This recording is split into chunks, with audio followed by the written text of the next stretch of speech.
The streets of Cincinnati, welcome to the jungle!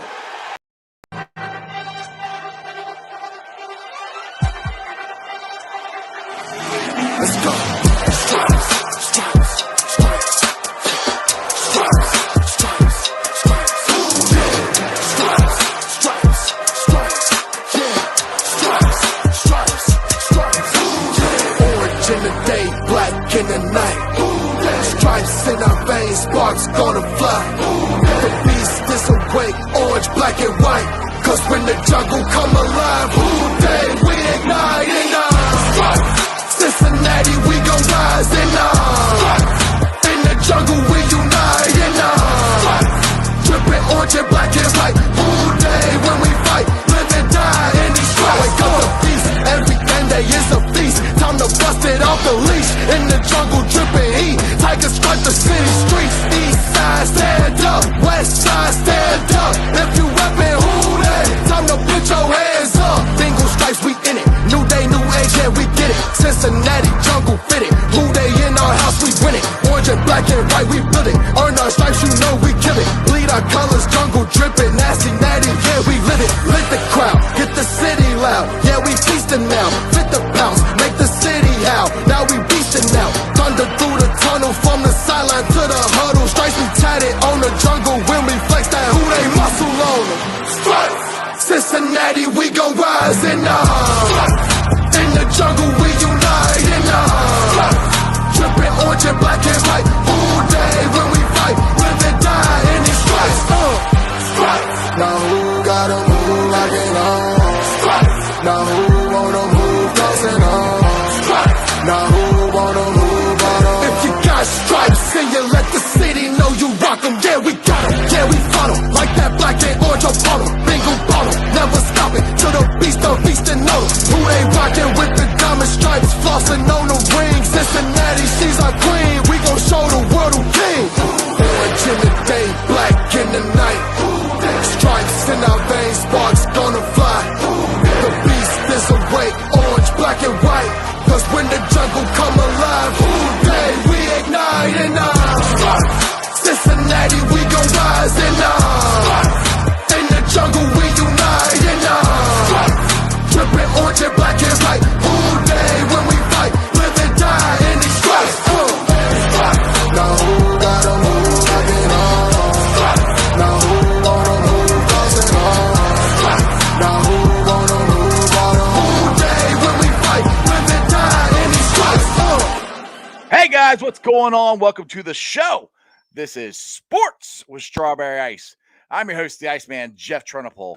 And as always, I'm bringing you sports from a West Side point of view right here in the great city of Cincinnati, Ohio, home of the number one seed in the AFC overall, Cincinnati Bengals and Jackpot Joey Burrow. And of course, my University of Cincinnati Bearcats, who are still number 2 in the country. Love it. I love it. I love it. All right, guys, do me a favor. If you found the show, hit that like and subscribe button. Smash that thumbs up. I'm up to 1,409 subscribers. That is awesome. As always, I appreciate every single one of you guys. So if you're watching on Twitter or if you're watching on Facebook and you have yet to subscribe to my channel, please do so. Go to Sports Strawberry Ice on YouTube. Hit the subscription button. Hit the bell for notification. And every time I go live, you'll be notified. Also, exclusively in the YouTube chat, we're doing super chats. So if you'd like to support what I'm doing, or if you really want to make sure that I see your comments, because I got 35 people in here watching, which is awesome. I appreciate it. Give me a super chat and I will bring it up as fast as I can. Now we got a great show planned for you today. One of my favorite guys, one of my favorite guests. He's Anthony Kazenza. Anthony, what's going on, brother? I like the hat. Jeffrey, what's going on, buddy? How you doing? Good, man. I like that hat. Looks good on you. Yeah, I'm calling you Jeffrey. I'm being really formal and fancy with you today. I hope that's not like Tony for me, because I don't like Tony. I'm always anxious, so I apologize. But dude, we're 5-2. In my neighborhood, everybody called me Jeffy. I didn't really like that one. No, I wouldn't like that one either. I wouldn't like Jeffy either. But, there was another Jeff on the street, so he was older than me, so I was Jeffy. So like whatever. Jeff, Iceman, Jeffrey, whatever, dude. I'm good with it. What's going on, man? You know what? That song to open your show, I always liked it, but it just is hitting a little different this week. It is a hyped up week based on what we saw Sunday, based on all the national media attention we've been getting. I'm getting a suntan, if you can't tell. Obviously, but time of day. I've been doing shows this time of day, and it's like brutal in this room that I do it in. But it's like one of the only places I can do it. But at any rate, man, feeling pretty good. Worried about a little bit of a trap game this weekend, but hey, look, this last Sunday was one of the best I can remember in recent memory. Oh, it was awesome. I've been worried about trap games. I thought a trap game was going to be the Detroit game, and that didn't happen. So I'm fairly confident we're going to go in here and kick their ass. But by the way, sun's out, guns out. I got to say that with the T-shirt and the sun and everything. I like it. Looks good. But Nick already beat me to the punch. But Joey B, Jackpot Joey Burrow, has been named FedEx Air Player of the Week. Also, the chosen one, Jamar Uno Chase, Offensive Player of the Week. So that's two titles down for them. Dude, we dropped 41 on the Ratbirds. I mean, Anthony, I don't know about you. I think you were kind of in the same boat I was. I thought they had a chance to win. I did not think they would blow them out. I thought it'd be like, a field goal or touchdown. I thought it'd be a tight AFC North divisional game. We kicked their ass. It was, it was a big beat down. Look, man, the two of the toughest games. I mean, they've had three, in my estimation, they've had three pretty tough opponents, maybe four if you want to count the Vikings in there. The toughest games, though, going into Pittsburgh and going into Baltimore, you go on the road if you're the Cincinnati Bengals, and those are two teams that have pushed you around traditionally, at least the Ravens more so in the Zach Taylor era. Marvin Lewis had some decent success against the Ravens, but I think you get my point. Bengals have outscored those two teams on their home turfs by 38 total points this year. That's incredible. It's unbelievable. And Anthony, if you're looking back at the two losses, we lost both those games by 3 points. If Joe Burrow throws one less interception, if Evan Money McPherson, if he makes a field goal, we're 7-0. Yep. I mean, that's how close this is. I mean, and then everybody will be talking about, the Bengals up there with the Cardinals. I mean, it's ridiculous of how the national media has all of a sudden just flipped it. You know what? Wow, the Bengals are pretty good. I'm like, well, no, duh. We've been saying that. Now, the surprising thing to me has been this defense. I thought they'd be good, but not this good. They're dominating, dude. They've been playing unbelievable. This was probably, I mean, you could look at Kansas City and Patrick Mahomes, that game coming down the pike. There's some other nice teams and good quarterbacks that the Bengals will face this year. That Raiders game, by the way, is looking more and more interesting as the weeks go on. But are you going to go to that game? I heard you say you try to. I'm working on it. Yeah. Are you going to that? No, I'd love to. I wish Bengal Jim who's the fan of the year is going to every freaking road game. Yeah, I'm happy for him. I'm also jealous because I'd love to do that, but I just don't have the time or money to do it. I got the season tickets, so I'm good with that for right now. Yeah.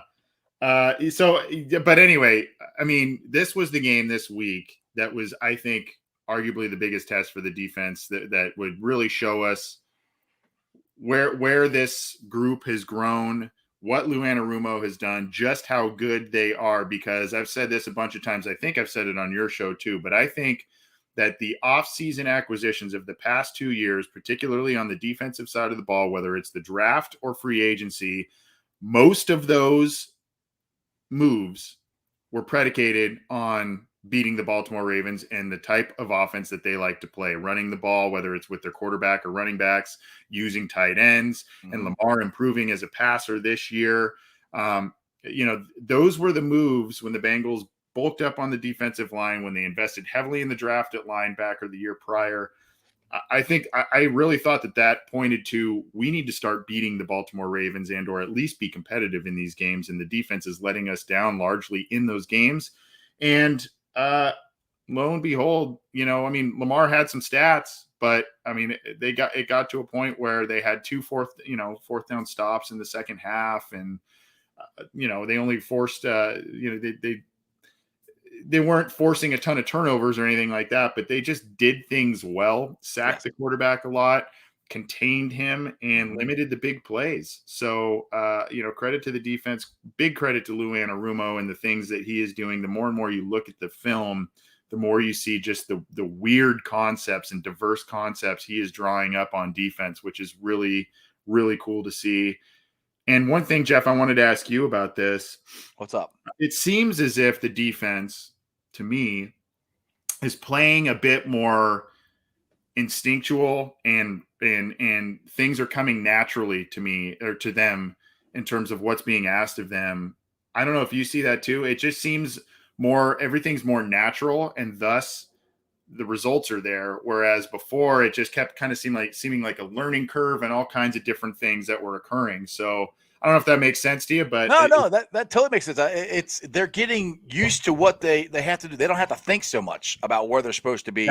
It's natural. They know where they're supposed to. And that's the one thing I said about this defense and the offense in this game against Baltimore. They were where they were supposed to be on damn near every play. I mean, we had one penalty.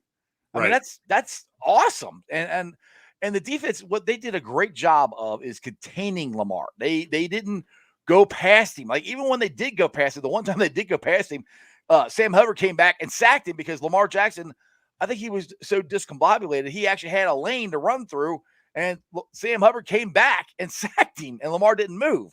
So exactly what you're saying. I think they're not thinking. They know what Lou wants. They know what the scheme is. They understand. They're all bought in. And that was, I think, part of the problem with the guys that Lou had there before. Guys weren't bought into this. They didn't agree with what Lou wanted them to do. Well, he's got guys I'll take a word from Zach Taylor. They got the right guys in the building.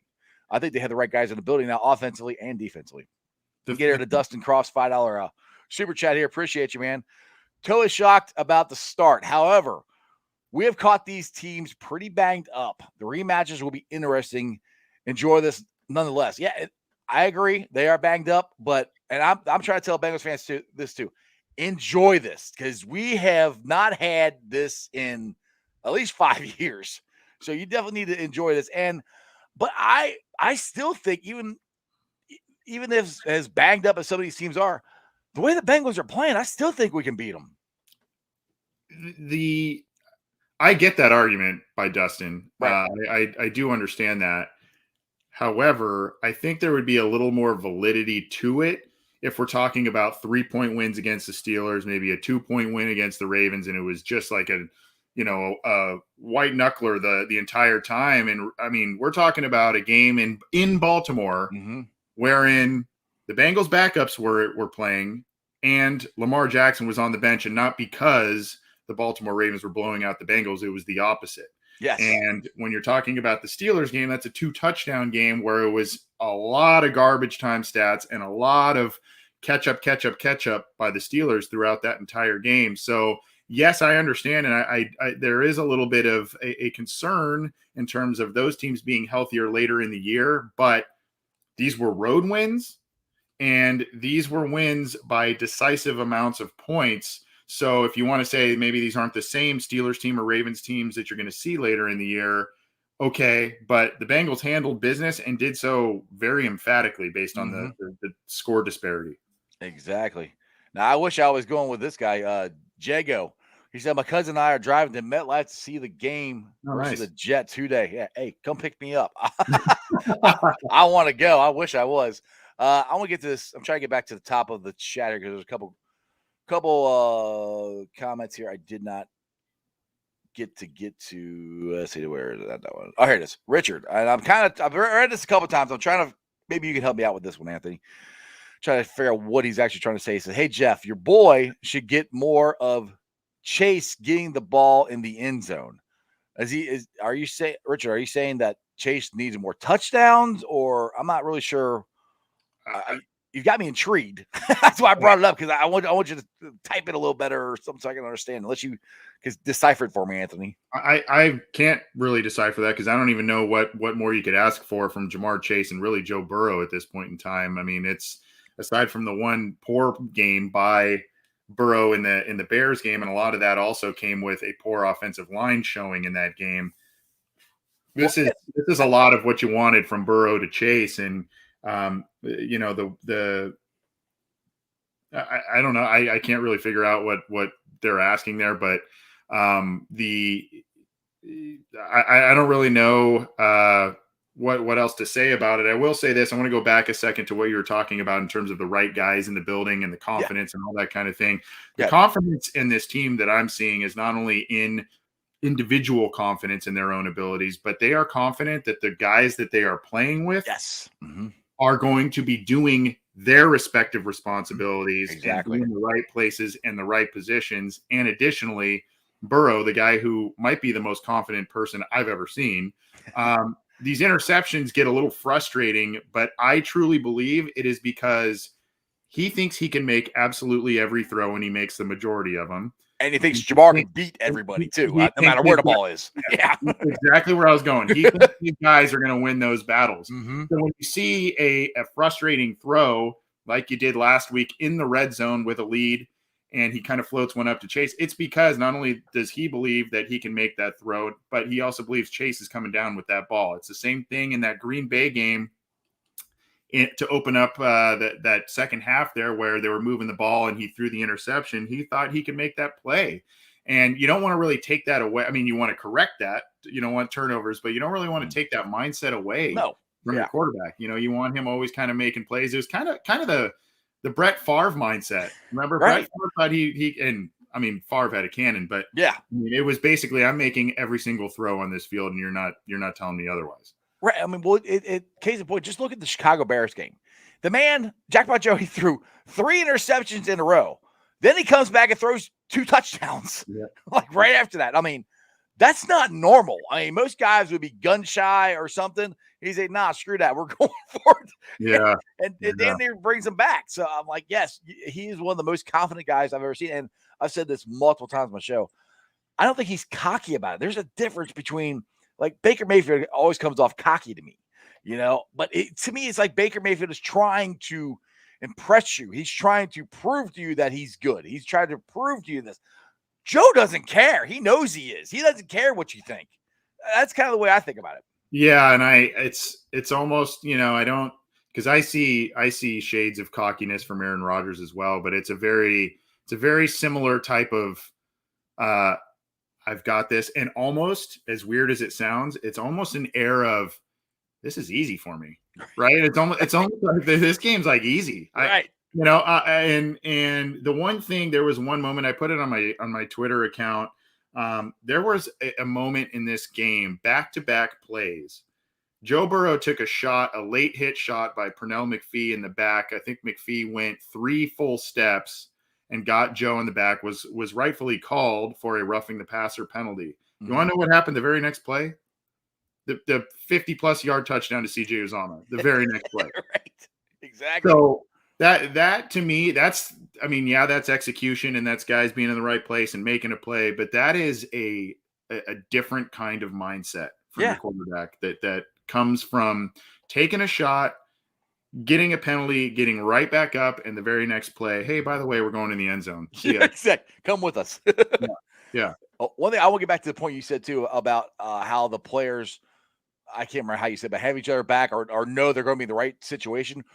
We had 2 plays back-to-back weeks that Jamar Chase made an unbelievable block in the Detroit game to spring Mixon. Drew Sample made an unbelievable block to spring CJ. That's exactly what you're talking about. Those are the plays you're talking about where I'm going to go do this. I know my guys are going to do what they're supposed to do. And that's the way everybody on all levels of this football team are. They all believe and trust in the guy next to them. That is a fantastic point. I've been critical of Drew Sample just based on where he was selected and the lack of him being a pass catching threat, but he does a bit of the dirty work like that, right? Yeah, and the unheralded work, if you will. I'll say this too. There was CJ Uzomah had a selfless type of block in a situation like that on a blitz pickup. You saw Drew Sample do the same. Joe Mixon. And I also want to give kind of a shout out to Samaje Perine, because Pirine had another block or two picking up blitzes. Pirine was a guy we all said, hey, it's Chris Evans time, right? He was on the COVID list last week. You know, we don't need Samaje Pirine. Well, what does he do? He picks up blockers, or he picks up blitzes rather, as a blocker. He has a 46-yard touchdown run. And oh, by the way, I think it was Trent Green on the telecast who noted, one play after he scores that gut punch of a touchdown at the end, he's going back out there on kickoff coverage. Yeah. So this is the type of thing, I think, where we felt like we were fed this line of, I don't want to call it BS, but you kept hearing Zach Taylor talk about the culture and the guys they're bringing in and this and that. And we kind of went, oh, well, I mean, that sounds great, but when you're winning 4 games a year, whatever. But now you're seeing kind of the fruits of that because they've built the team up elsewhere and the quarterback's healthy. And so you get to spotlight some of these things like you're talking about, a Drew Sample picking up a blitz, Samaje Perine doing kind of a lot of the stuff that goes unnoticed and doing a lot of things in all, kind of multiple facets on special teams and offense. So I agree with you, man. We're just kind of seeing a special thing this year. And I think we're seeing some of the things that Zach has talked about for a long time finally start to pay off. Yes. Yeah, exactly. I get some more. We can keep talking about this, but I will get to something. No, sorry. I'm yakking. I apologize. No, you're good. I'm good at that too. We'll just keep rambling on. But Maddie says the Bengals are just a good balanced team. And with the offense having so many weapons, it's hard for teams to cover them on defense. And that's the thing, Anthony, is to me, we're just starting to scratch the surface of this offense. I mean, for the first 3-4 games, everybody's like, where's this offense at? What are we doing? We just put 41 on the Ratbirds, one of the best defensive teams around. So to me, we just scratched the surface of it. And like you just said, I was like, oh, Chris Evans is going to be our RB2. Samardzian's like, hold up, I'm still good. So we got 3 really good running backs that do different things that you can use in this offense. And I won't say interchangeable, but it's gonna be hard to cover them because you take this away from us. All right, we're going to put Chris Evans out there. We're going to split him out wide. All right, we're going to do this with Joe Mixon. There's so many different things and different nuances to this offense that I don't think Zach's hit all of his tricks yet that he has. The scary thing is we haven't even seen the best that we have traditionally seen out of Tyler Boyd and T. Higgins yet. Right. Yes. So T. Higgins has had a little bit. I mean, he started off okay, had a nice touchdown. He had a couple of injuries, had a couple touchdown catches, but has been a little quieter the past few weeks. And I think some of that has to do with coming back from the injury. But like last week, he had multiple types of contested catches. One of the strengths of him coming into the league was contested catches, and he's been struggling with that this year. So still not seeing the top from him, and I expect that we will see quite a few nice games from him. Boyd had the one explosive game, but he's been relatively quiet. And you've had Chase explode on the scene. You've had CJ Uzomah make play after play. And so, yeah, I mean, to your point, we haven't even seen the best of what potentially we could see from this offense. And I want to add this, Jeff. Something I've noticed from week 1 when I was there at the game and up to last week, the Bengals are absolutely dominating their final possession going into halftime and their first one coming out of the tunnel in the third quarter. Yeah, whether they get the kick or not, when they receive it in the third quarter or not, they have 34 points in both across the 7 games in both of those scenarios by my count. And I mean, that's just huge. That's just huge. Anthony, the thing is, the other point too, I'll put that is they're dominating in the second half.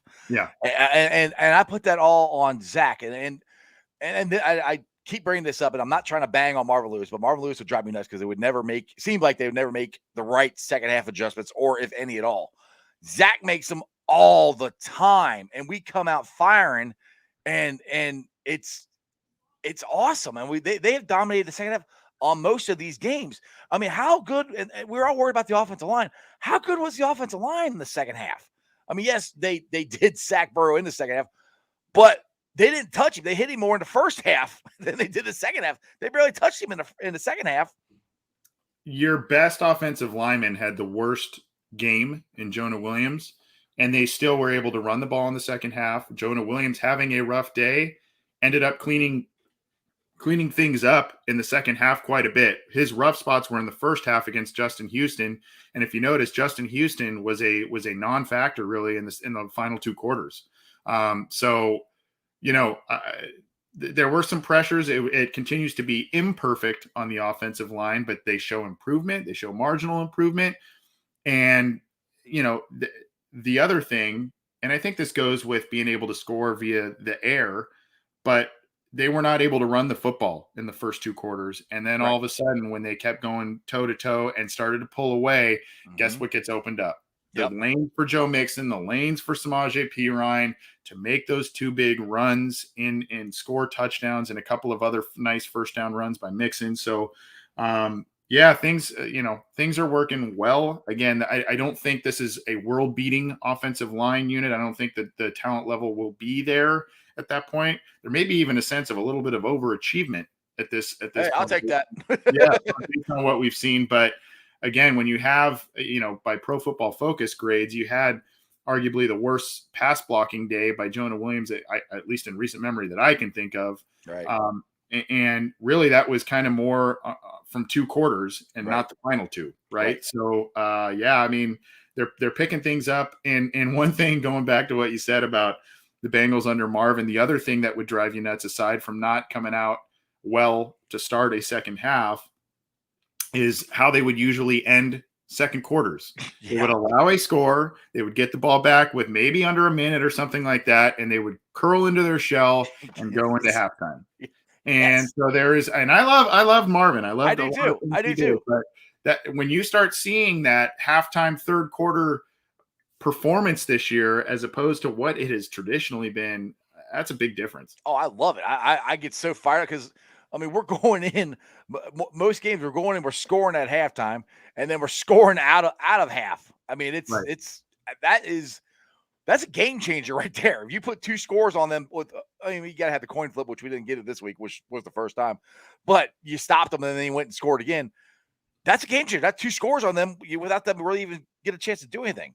Now, yes here says a question here. Chris Evans as punt returner. I've been down to practice, and I have not seen him back there at all doing punt returns. So I don't even think that's I'm not saying they're not going to, but I know he's not practicing as that. I wouldn't mind it, but what happened to Trent Turner? Am I saying his name right? Taylor? Well, they have Trent Irwin in there, and they're giving him a shot. I haven't really been overly impressed there. That's exactly where I was going to go. Trent Taylor is on the practice squad. Yeah, a guy who they really liked as a punt return option, and it was Irwin who really ended up. Taylor was the guy that was impressing in spring and early parts of summer, and it was Irwin who started to pull away from that wide receiver competition in preseason games and more into training camp. So they went with Irwin over Taylor. Taylor is on the practice squad. He was hanging out. I don't know if you saw that photo from Jeff Ruby. I think they were all hanging out at the precinct restaurant. Yeah, and I think Taylor was part of that crew. Yeah, obviously Uzama and what was the thing by the Bengals? How he said it on Good Morning Football? Uzama. That's what he said on Good Morning Football. CJ Uzama. I'm like, it's Uzama. Uzama. Yeah. I'm like, oh my God. I know it's a hard name, but if you're gonna give him props, at least try to say his name right. But I can't bang on Good Morning Football too much because they always give the Bengals a lot of props. So I can't bang on them too much. AD here says, I think all the wideouts will score. Jamar Boyd in Sunday's game at the Plains on my bad. I mean the Jets. So he thinks they're all going to score. Which honestly, Anthony, I know it's a trap game, and we got. And am I right? Is it the bye week after the Jets game, or is it the Browns game then the bye? I think it's the bye week after the Jets game. I think. It is. Let me just double check because now you got me second guessing a little bit. Yeah, but I thought for the whole time I thought it was a bye week. I think they have the bye week, right? Let's see here. So they've got so they've got the bye. after Cleveland. Okay, so sorry. So in Las Vegas. That's what I thought. Okay. It was before the Raiders game. That's kind of what I was. Thinking. But so I mean, you had me second guessing that a little bit. I was thinking the bye week was next week, and then I thought I read somewhere that it was after Cleveland's game. So I'm like, wait, am I?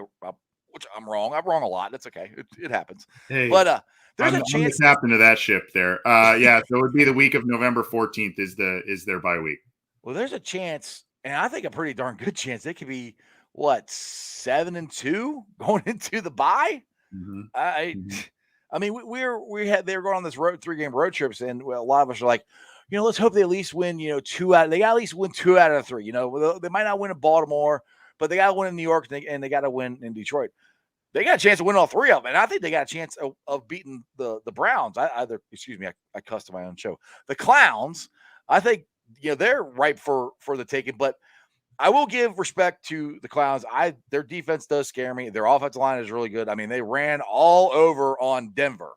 So that part does scare me a little bit. I think it's not going to be easy. It's a divisional game, but there is a chance it could be 7-2 at the bye.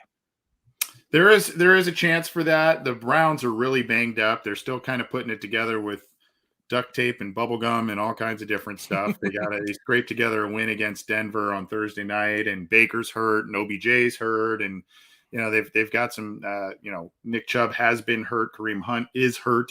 So, I mean, they've got a lot of big injuries on that team. I still think that would be a tough win for the Bengals, but again, that may go back to, I forget who it was who asked us a question earlier about, I think it was Dustin maybe, about the injuries and playing these teams when they're injured, and would there be more questions about that? And again, to me, it would be maybe about how they handle that and the kind of statement they make. But there are no easy games in the NFL. There are definitely no easy games in the AFC North, regardless of how up or down certain teams may seem. So, but I do think that there is a viable opportunity that the Bengals at least get to 6-3, if not 7-2, into the bye week, and then you've got a big game against the Raiders. That's a big game. Oh yeah, absolutely. The Raiders are playing a lot better than I thought they would after they fired John Gruden. Now, I agree with what Natty's saying here. He said I don't think this game's a trap game because the team isn't treating it like one, and that's one thing I really liked about how the Bengals reacted after they won this big game in Baltimore, which I think it's Zach Taylor's biggest win as the Bengals head coach. But it was a business trip. They weren't jumping around. I mean, yes, I know they were excited, but they're moving on. It's not – I don't think they're going to get too high or too low. Joe Burrow won't let them. I don't think Jamar Chase will let them. I don't think – like nice the captains on this team won't let them do that. Actually, I think Ken here says that. Yeah, there's a question from Richard Hampton earlier who said, hey, Anthony, why do you think the Jets game is a trap game? I don't really have a good reason as to why I think that. I think it's just I've watched and seen this team for a very long time. We got PTSD from former Bengals. Yeah, that's what me and my guys are talking about at work today. And I'm like, dude, I really think they're going to win. Man, but the Bengals, they always do this. I'm like, not this team. I don't think this team will. Yeah. I mean, and they proved it, like you said, they proved it once before to avoid that kind of stuff with the Lions. That was a game that I thought, especially just kind of all the stuff that you heard about the Lions going into the week, the coach, having an emotional post-game speech and all, the stuff that they've come close to beating some good teams. And I just kind of was like, oh man, that's kind of a little bit of an issue. But I think that this, I have a little bit of just kind of that, like you said, that PTSD from watching this team a little bit. Maybe that's just creeping in too much, but I agree with a lot of your listeners and what you're saying about, the leadership of this team won't let that happen. The talent disparity between these two teams, especially with the Jets quarterback position this week, is glaringly obvious. So the Bengals should, by all means, I think they're 8.5 point favorites or something like that right now. But the Bengals should go by all means into New York and really walk all over the Jets this week. It's just a matter of actually doing it, right? And making sure that they do stay focused after the kind of win that they had last week. The good news is they walked out of Baltimore pretty healthy. Yes, I think it was Cam Sample who got dinged up in that game, but other than that, especially with guys being able the last couple of weeks with the Lions and the Ravens being able to rest some of your starters towards the end of the game. And when you have these games in control, that's a big thing. That's a big deal. So, the Bengals are in pretty good shape in that regard. And my thoughts are, if the New England Patriots can go in there and put 50 on them, then the Bengals offense should be able to go in there and put 50 on them. Especially if you're putting 41 on Baltimore. I mean, I'm honestly, I'm hoping this ain't a game. This game is over at halftime, and Burrow's sitting there with the shades on, and I'd love him to have a Jackpot Joey hat, but I don't think he's allowed to wear that on the sideline. But that I'm hoping he's just chilling. I hope him and Chase are just chilling over there and just watching Brandon Allen. Because I told Brandon Allen, I said, when was it today? I don't remember what day. I was like, hey, I said, you got to play 2 weeks in a row, and it wasn't because somebody got injured. I said, that's awesome. He's like, yeah, let's keep it going. So that's. Were you at practice today? Yeah, I went down to practice today. Oh, nice. Yeah, I go down there. I try to go down there Tuesday, Wednesday, and then Friday's kind of hard because they do it earlier. Right. Luckily, I work at night, so I get off work at time. I can go do it as long as I can stay awake. But it was cool. Me and Matty Myers were out there, and Matty Myers is the one who does the Jackpot Joey stuff. It's his baby. But Jamar and T Higgins walked out. And Maddie just went nuts. You guys are doing awesome out there. You guys got me rolling. And I'm not kidding. They looked at us too and just started cracking up laughing. Like, these two are crazy. I mean, we've been out there so many times. Not that they know I'm Jeff Trent or I'm Strawberry Ice or I don't know. They were just the guys that have the Jackpot Joey stuff. But it's kind of cool. And Joe knows who we are because I didn't even say anything to him this time. And he pointed and said, hey, guys, what's up? I'm like, hey, Joe, how you doing, bud? So it was just kind of cool. Anyway. The regulars. Yeah, we're the regular guys that are crazy that go and hang on the bridge. All right, let's see here. Crypt Keeper. Let's go here. Ice Anthony. Does it worry you guys? We got a lot of guys, big key guys. Their contract are up after this year. CJ, Ogunjobi, Reef, Bates, Spain. But there's a lot of guys that are signed too. So, yeah, I'm a little worried about it, but I really think they're going to sign most of them. I mean, because I don't know. What's your thought? I'm not that worried about it, to be honest. What's your thoughts, Anthony? So, number one, depending on how many of these guys they're able to retain, I think that'll tell us a lot more also about that culture and about what Zach Taylor is building in there, because that'll show that they have the desire to stay here. Right. I think Quentin Spain likes it in Cincinnati, and I think he could probably be had on a multi-year deal. I think Ogunjobi, that may be a little trickier because he may be a bit more expensive. Bates is going to be the most difficult. We know that because he's just going to be the most expensive. I think CJ will stay if you offer him a fair deal and he ends up continuing to play. I think he wants. I mean, he's kind of become their social media star now, and he's kind of getting a little more national run based on things. He's getting far more statistics this year than he.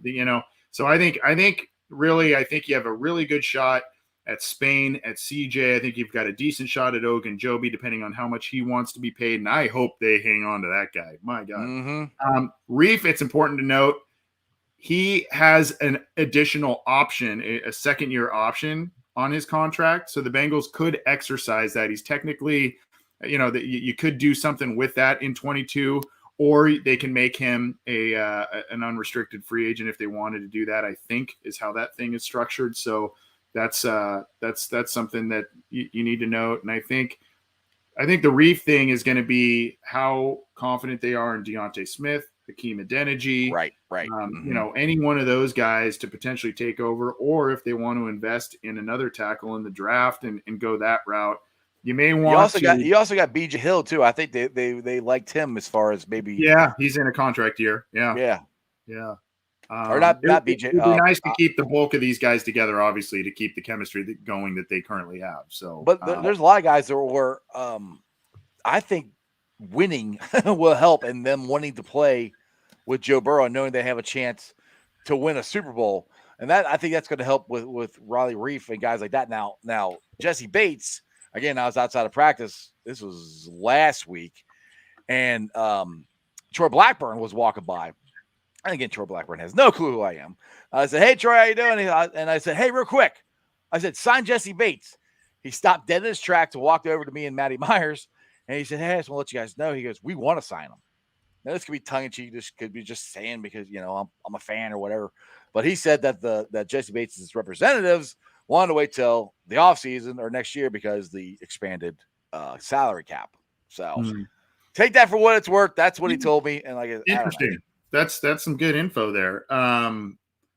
It makes sense. And it also makes sense that, maybe the Bengals had an offer that was somewhat fair, but Jesse Bates is seeing these other deals that safeties are getting or were getting and kind of said, I need to be up here, and they weren't that close.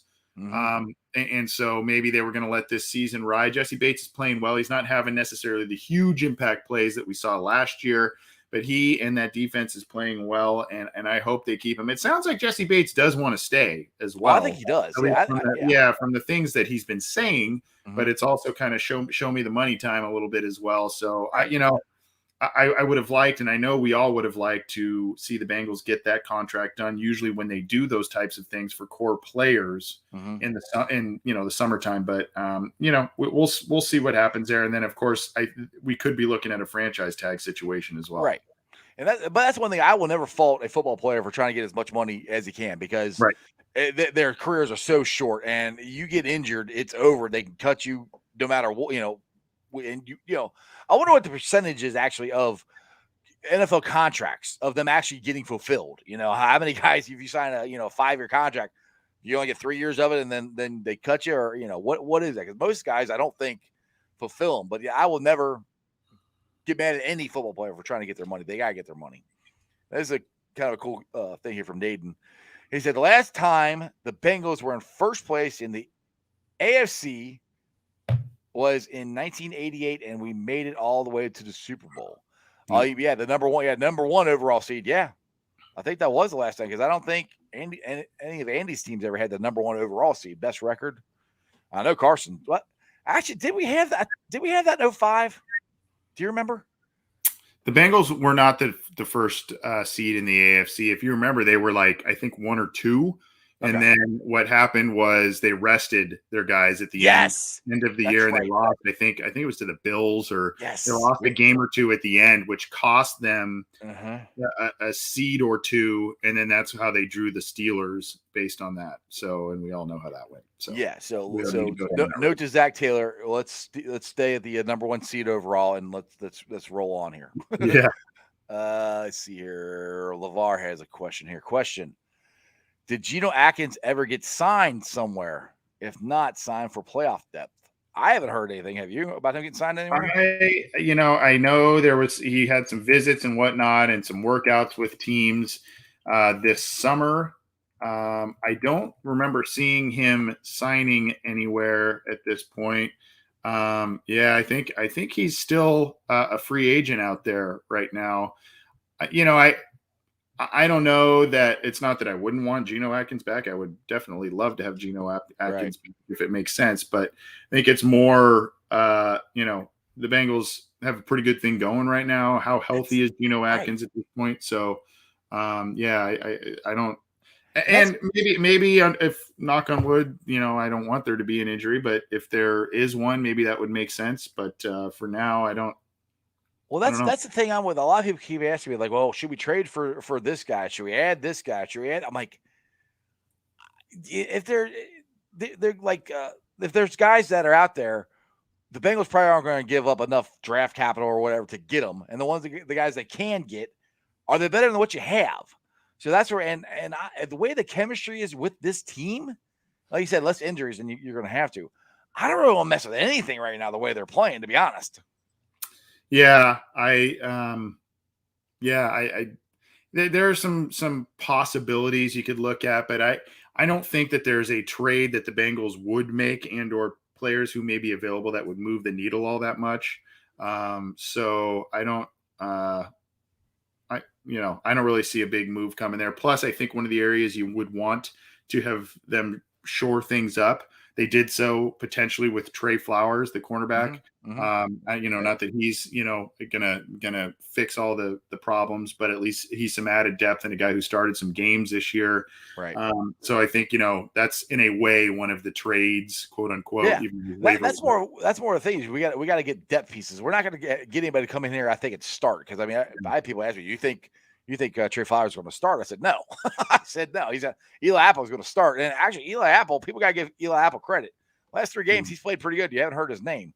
So, I mean, he's going to start. And when Trey, oh my goodness, I always do this. There are too many Trey. Who's the cornerback that's injured? Well, there's Trey Waynes, and then Trey Waynes. Thank you. Trey Flowers, and then they have Trey Hopkins. And I know. There's too many Treys, but when Trey Waynes comes back, I think he's going to be obviously the starting cornerback. But we'll see. All right, quote a great here. Can we get some clarity on what was going on in the transaction between Marvin and Zach era? There seems to be a lot of drama. Dunlap, Jackson, etc. Well, I think you had, in my opinion, you had Marvin guys who didn't like what Zach Taylor wanted them to do and didn't believe in him, is what I think. They had a lot of guys in there. Zach had to get the right guys in the building, I think. Yeah, I think, look, I have immense respect for what Marvin Lewis did. Absolutely. I think when the time to part with Marvin was the year after that, or the same year as that wild card loss in 2015, that was kind of the straw that broke the camel's back. And maybe you gave him 2016 and see how that one played out. But I think that was about time that you said, we've kind of seen enough here. Let's start rebuilding this thing in another direction. Lo and behold, he hung around for a couple more years. And I think by the end there, he was burned out. I think the whole thing just kind of got stale. The Bengals had great players like Atkins and Dunlap and others. And I don't know if you've ever experienced this, Jeff, but, I'm sure at some point, whether it's when you're a 16-year-old kid and you're working somewhere, or if you're in corporate America or somewhere in between, when there is a management change, when there is a leadership change, when there's any of that stuff, and you are a little bit lower in the pecking order in terms of an employee, there is a little bit, and if you've been there for a while, you kind of maybe feel a little bit like, I don't know if entitled is the right word, but you feel like, how's this? No, that's not the way we do this. You don't know. I got to teach you how we do stuff here. Right. Yeah. Right. And sometimes if you've been there for a while, you can kind of have a little bit of a butting of heads. I don't know about all of that. I do know that roster was aging. I do know that there were glaring issues with the roster that Zach Taylor inherited. I do know that Zach Taylor had not a great draft class as his first draft class with the Cincinnati Bengals. So, I mean, there were kind of a couple of issues, both that he inherited and that he put on himself. Obviously, there was AJ Green's injury the first year he was there and all kinds of different stuff. So, look, I mean, there's a myriad of factors. We can go back and forth on it. I think a lot of it is two-way streets. I think that Dunlap had some good points, but also just wasn't responding to Lou Anarumo. And, I think there was a lot of back and forth with that. And it just kind of led with the leadership change came a lot of other roster changes.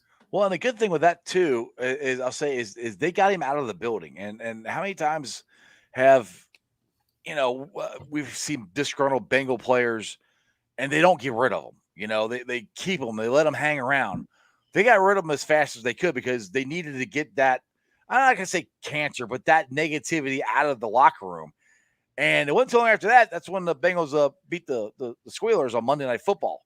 So, that's another change that I like that this organization has done, different than things they've done in the past. Yeah.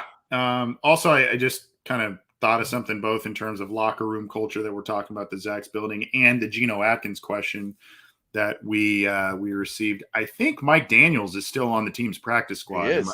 Yep, so he's still there. I mean, that might be a guy that also the Bengals just kind of say, we're going to elevate him and not go the Geno Atkins route. And that's a guy who was a big, you mentioned the Steelers game last year. The Bengals came up huge. Mike Daniels was big in that game. And he was a locker room leader really for last year, and a guy that was a big integral part for that team, not not kind of forming a mutiny in a not so great year. And so that could be a guy that they lean on if there's an issue going forward.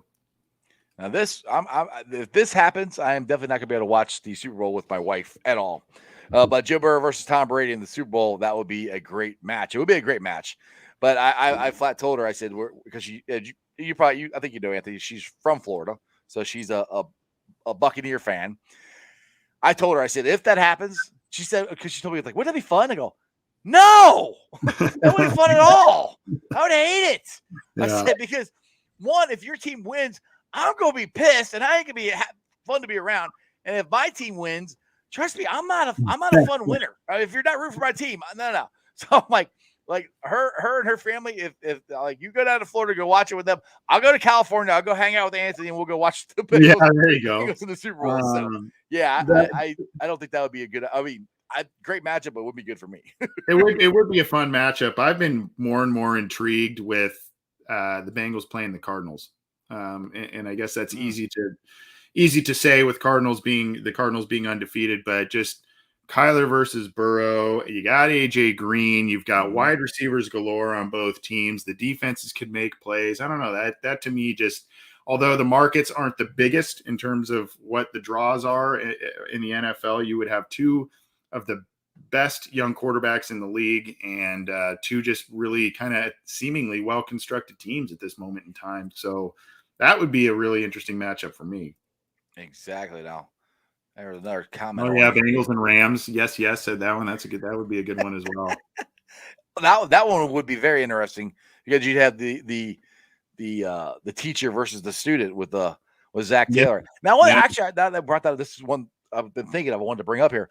One thing, have we talked about how CJ Uzomah has become a key, or not only say key, but a part of this offense, which this offense was never actually designed. Like the Rams, they don't throw to the tight ends. And this is supposed to be the version of the Rams offense.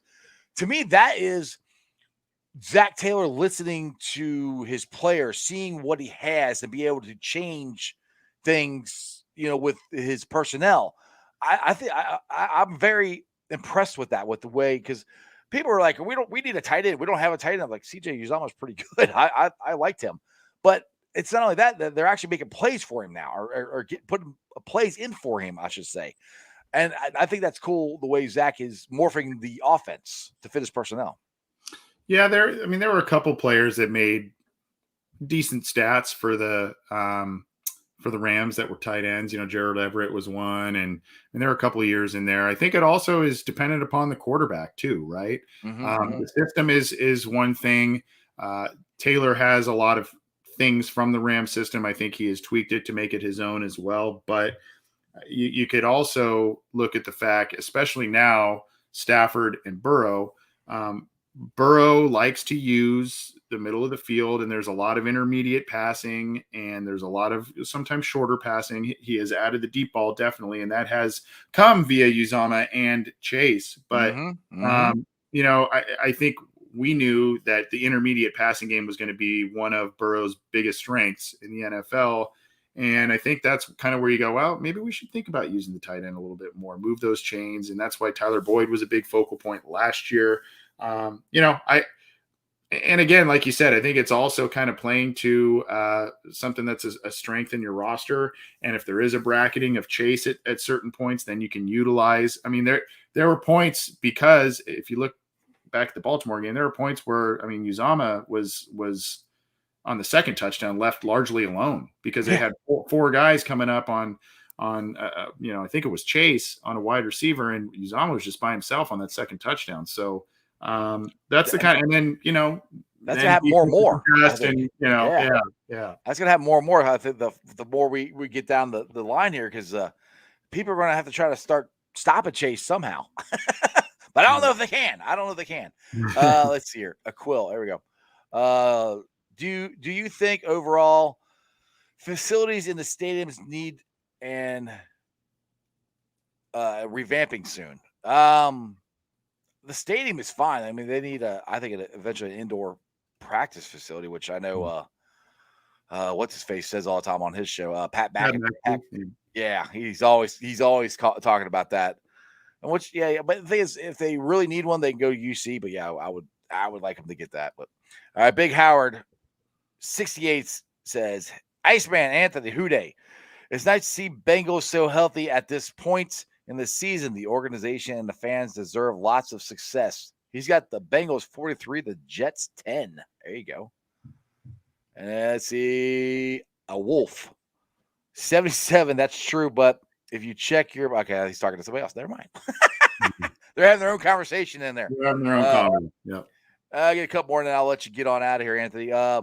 Nathan, what's the difference between or with our current Bengals team and the Bengals teams we had in the past? My opinion, I don't want to say attitude, but I think how do I want to put this? The moment isn't too big for them. That I think that's kind of the best way to put it, because especially we talk about just the Marvin Lewis teams in general. Because you go back to Carson and them, they never won a playoff game. They struggled in prime time. It's always the moment was always seemed like it was always too big for them. I don't know if that I kind of blame that on Marvin because it was like that throughout his whole tenure here. These guys, I don't think the moment's too big for them. Because we got Joe Burrow played in the national championship game. Jamar Chase played in the national championship game, and those are huge games. That's about as big as you're going to get, as close to playing in the Super Bowl as you're going to get without playing in one. So that's what I think. I don't know. What's your thoughts there, Anthony? Well, they're Jonah Williams, national championship team. Jackson Carman, national championship team. T. Higgins, national championship team. Joe Burrow. So that's a great point in terms of who they have brought in and the games in which those players have played. I think the coach has always exuded a form of confidence. Zach Taylor. It hasn't resonated until this year, until it actually has started to work. And so I feel like that, like you said, kind of, and I think one of your other listeners said it earlier, it's just kind of the team embodying maybe the Joe Burrow mindset where it's just, I think that was Natty. We've got this. And it's not the showiness of the Carson Palmer, Chad Johnson, TJ Hushmanzada, which was a hell of a lot of fun to watch. And I loved that team, those teams.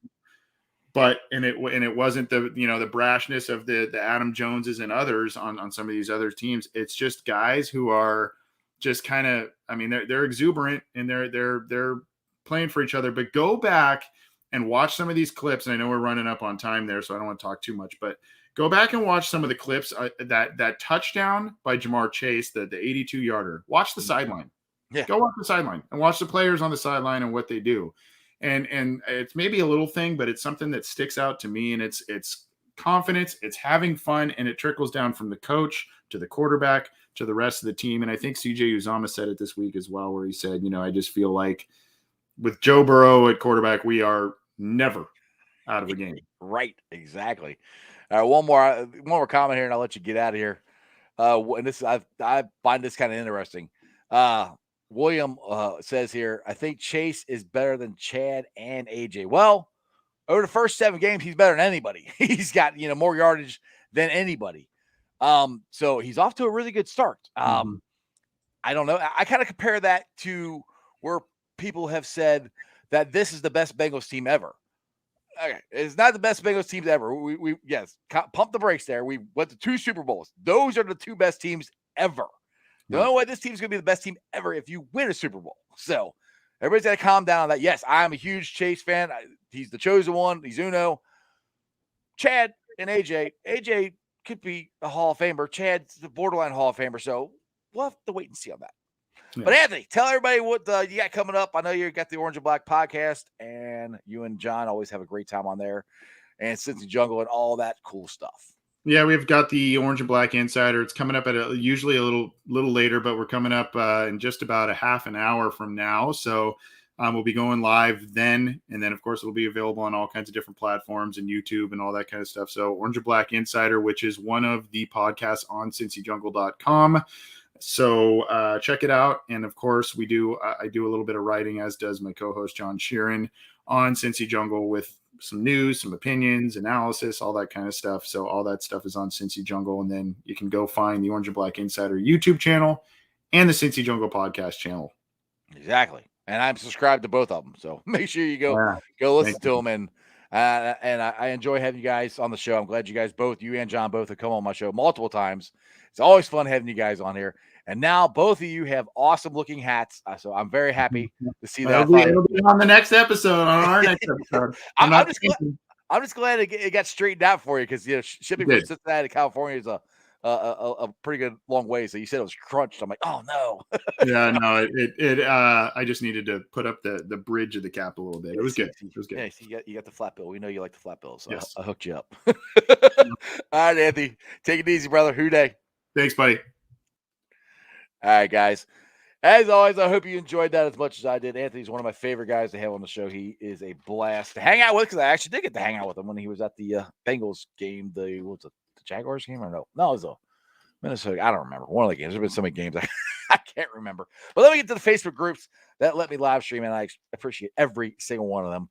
They are Houday Nation, Houday Legion, Bearcat Ruckus, Bearcat Country, Cincinnati Reds, riding third, heading for home, the Ohio State Bucknuts, the Ice Bar, and then you can follow me on all my social media platforms, all under Sports with Strawberry Ice. I'm on Facebook, Instagram, Twitter, and TikTok. Twitter handle is at Jeff A. Trunapole. TikTok is at Iceman90.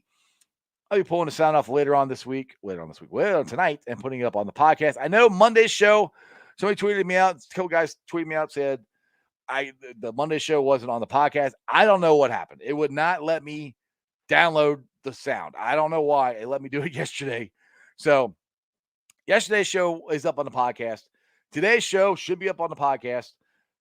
Make sure you rate, like, and review. It's on BeanPod, Apple iTunes, Spotify, Stitcher, Google Play, pretty much wherever you get your podcast.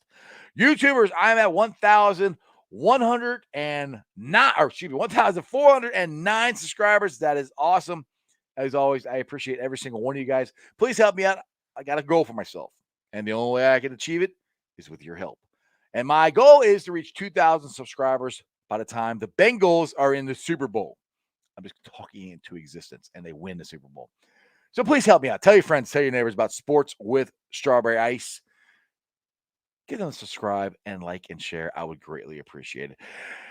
And other than that, as my boy, who someday will come back on the show, Jeremy Dimebag These Nuts likes to say, remember one thing, and one thing only, and that is, you don't live in Cleveland, you live in Cincinnati, so act like it. Houday. What's on tonight? Blue Jackets? Baseball? There's some kind of sports on. You guys enjoy your evening. Have a couple beers, eat some chicken wings, watching sports, chill out, and check me out tomorrow. And other than that, that's just sports, baby. See ya!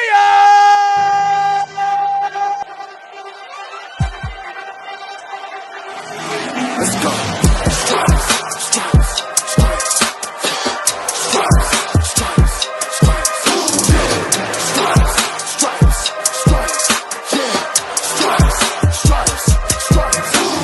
Orange in the day, black in the night. Stripes in our veins, sparks gonna fly. The beast is awake, orange, black, and white. Cause when the jungle come alive, Houday, we ignite in Cincinnati, we gon' rise in in the jungle, we unite in dripping orange and black and white. Houday, when we fight, live and die in these stripes. Wake up the beast, every day is a feast. Time to bust it off the leash. In the jungle, dripping heat. Tigers strike the city streets. East side, stand up. West side, stand up. If you reppin' Houday, time to put your hands up. Bengal stripes, we in it. New day, new age, yeah, we get it. Cincinnati jungle fitted. Houday in our house, we win it. Orange and black and white, we build it. Earn our stripes, you know we kill it. Bleed our colors.